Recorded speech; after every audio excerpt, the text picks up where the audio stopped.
Hi everyone, welcome to the TriEssence martial art channel. Today we're going to talk about, I would say, one of the biggest traps in learning traditional Chinese martial arts. And this biggest trap is basically learning internal. Right? The reason I say that is one of the biggest traps is because most of the people who they think they study internal aren't actually getting any real substantial improvement out of their training. And today I'm going to discuss a few reasons as to why and what you should be looking for when you want to study an internal style. Alright, the first thing that I hear from time and time again from all kinds of people, right, for many years, is that they say, a master will tell him, just keep practicing what you practice, and after 10 years, you'll be good. This is probably one of the biggest lies, and not only internal, it's also found in external styles, right? I mean, I've heard people who say, just do horse dance and punch every day for 10 years and you magically become good.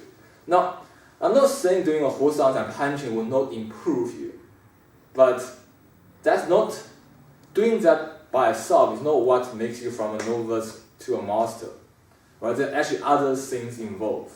Same with internal. Let's take Tai Chi. If you just do the Tai Chi form every day for 10 years, but you don't do them correctly, or you don't know what's actually happening inside, then you can do it for your whole life, and you still not attain what people should when they're studying internal. Alright? And when talking about this, often I'll see people who tell me, but my health feel a lot better and feel a lot healthier. Now, I don't deny that doing those things, even if it's done incorrectly, it will still give you health benefit.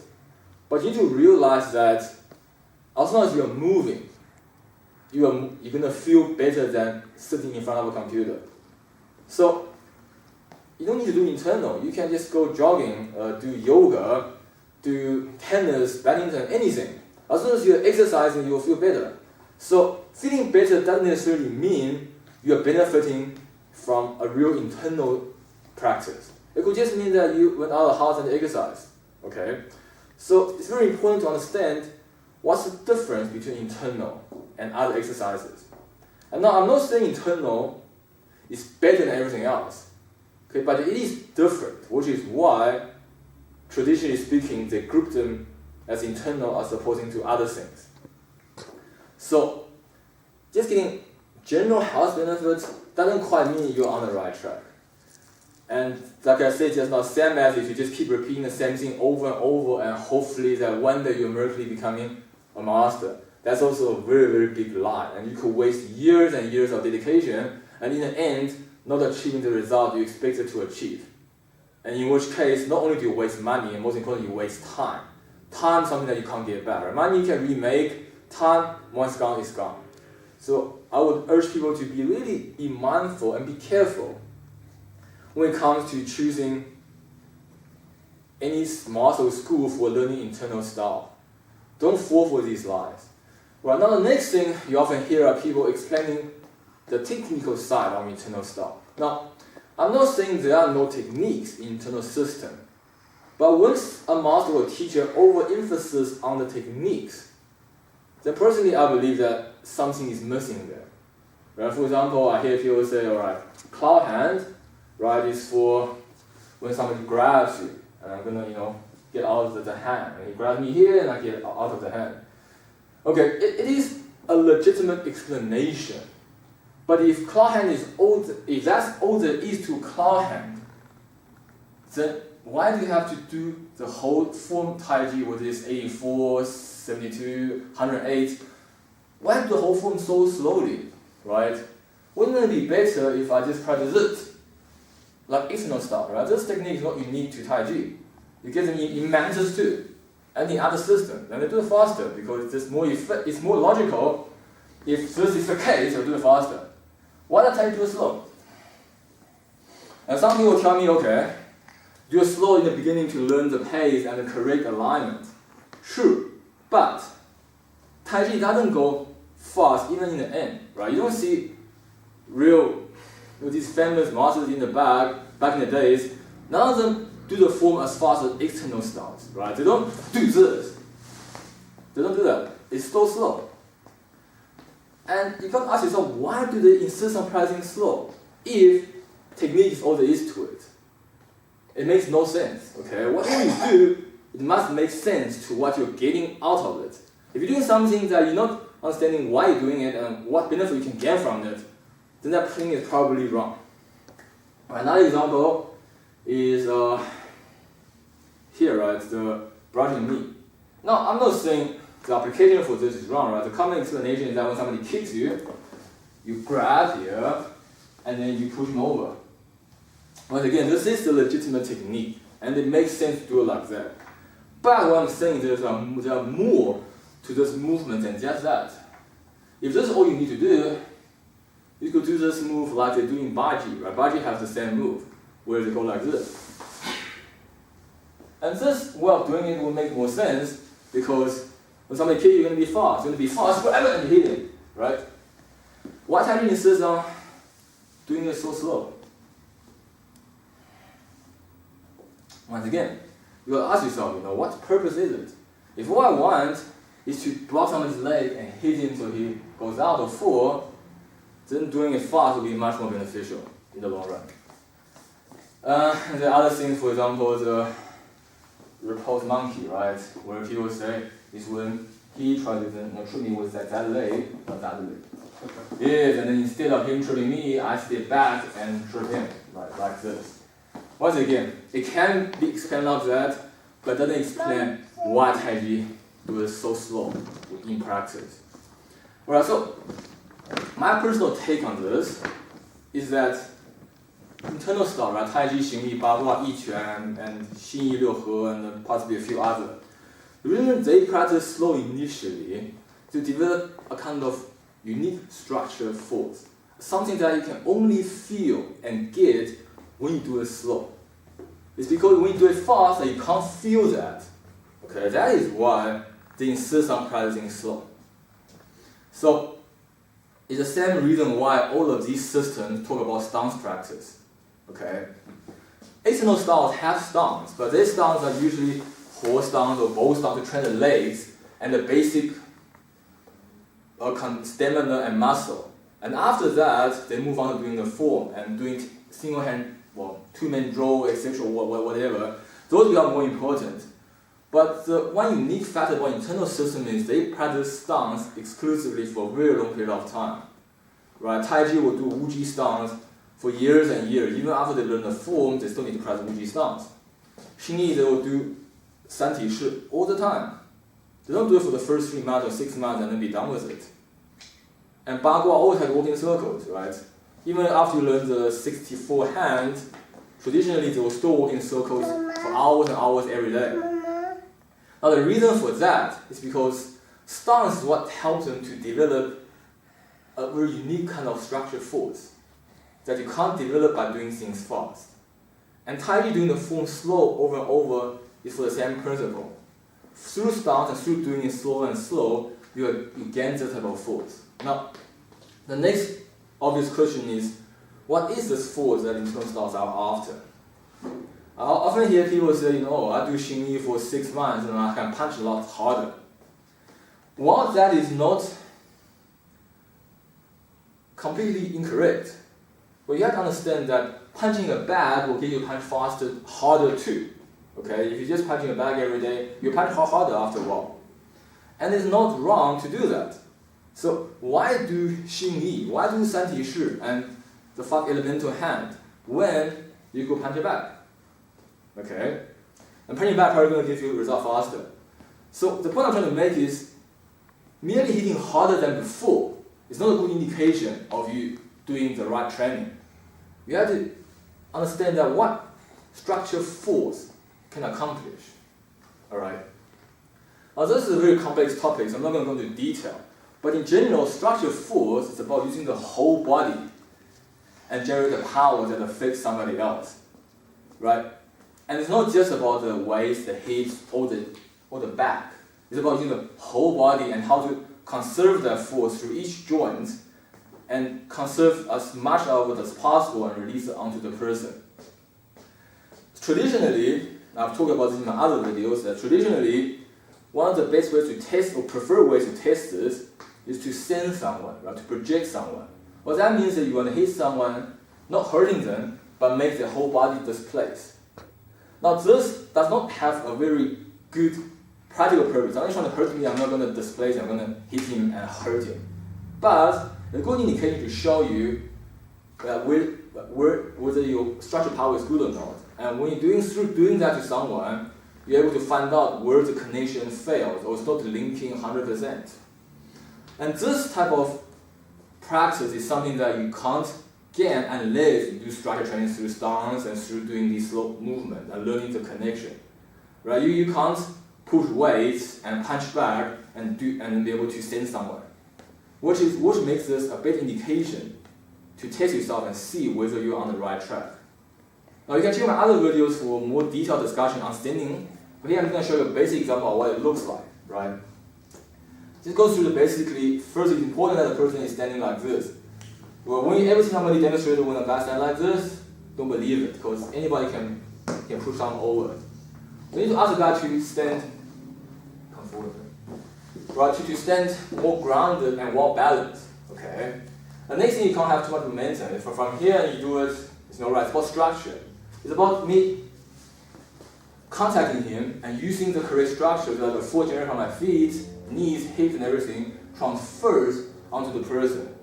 Right? It's about getting connection from the inside.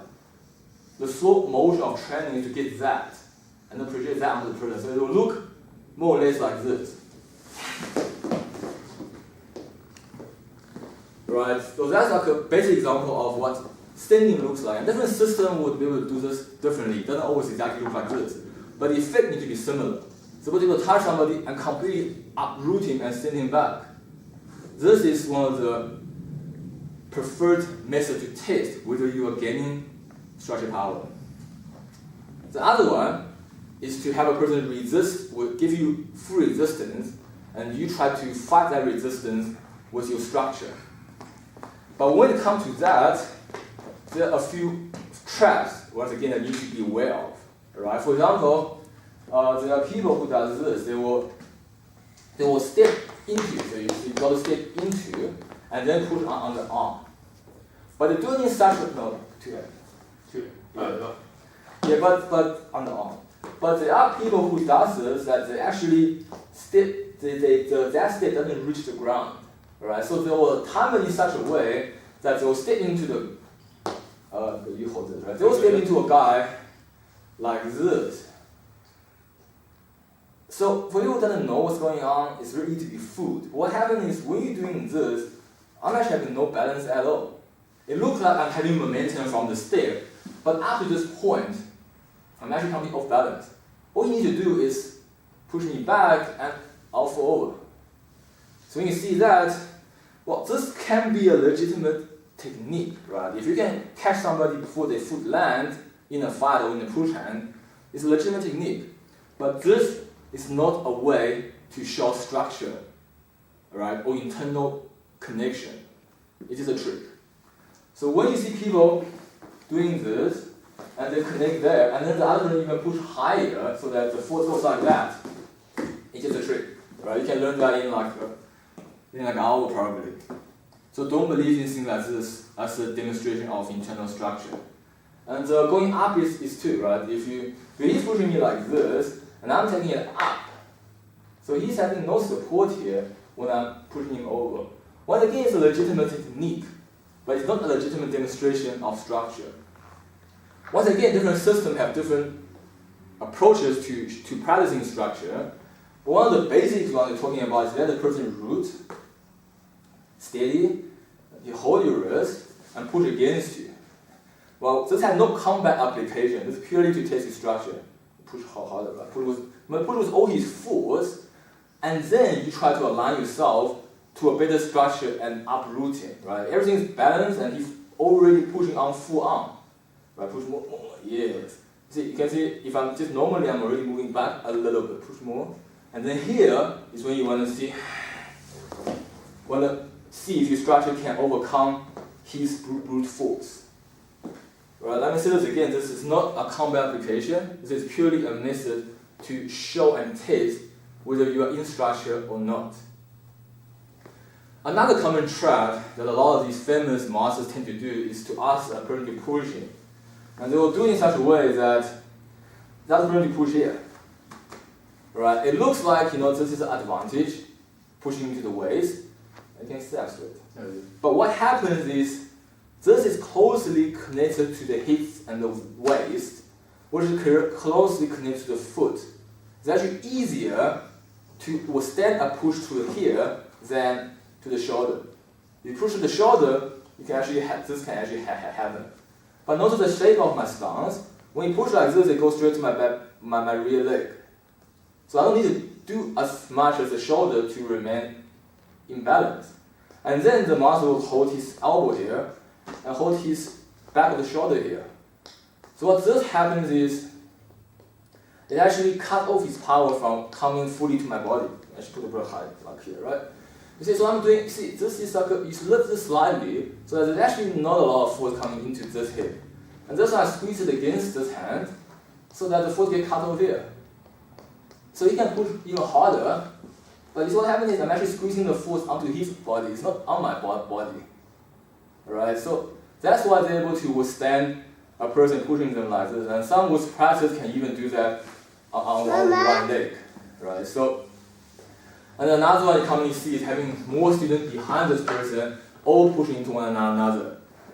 Now the trick about that one is that only the first person is actually pushing. Because people can't just transfer their power onto the next person. So when he's standing like this, pushing, and I'm pushing here, okay, even if my force is really going into him, he will get pushed off balance. But the fact he's not means his structure or his stance is mitigating my force, and he's pushing with his force. Alright, so that's actually my force isn't adding onto his force onto the person in front. And if he's already getting tipped over by my push, then he's not actually actively pushing. Which means it's just my force against the person holding the force, not him. He just becomes a medium in between. So there's actually no way for 5 or 10 people adding the force to each other and then pushing to the master. So anyone who demonstrates something like that is basically lying. It's a trick and an illusion. There's no internal power. And I'm aware that there are other different ways to test this. But one of my personal preferences is just to let the guy root, push you as hard as you can on your arms, and then you connect your structure to see if you can withstand that or push him back. Alright, and back to the topic we talked about earlier. Learning this is not easy, of course, but it doesn't take 10 years, okay? It may take 10 years for you to become a master, but the first 6 months to a year, you need to feel a very visible difference. If you are not, then chances are whatever you are learning from that teacher is wrong, or he doesn't even know what he's doing. It shouldn't take so long before you feel the first difference, right? And the difference is not just feel like you're hitting hard or you're feeling healthy in general. It's about where do you feel more connected.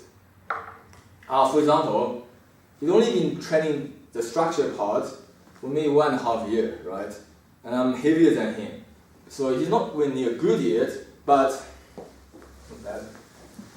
But just for 1.5 years and only once a week, he doesn't even practice every day. But I'm going to ask him to do that sending, right?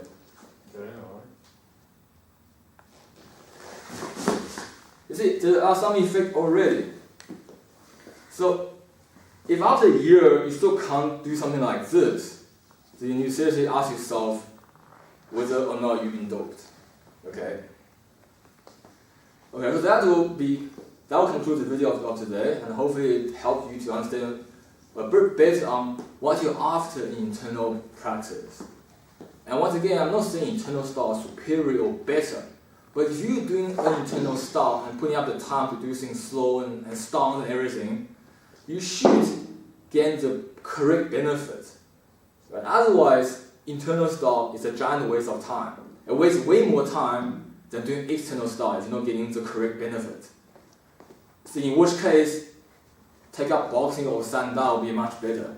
You hit the bag, do stamina training, do pad work for 3 to 6 months, and you'll be much better off than wasting your time at internal that isn't getting you the right benefits.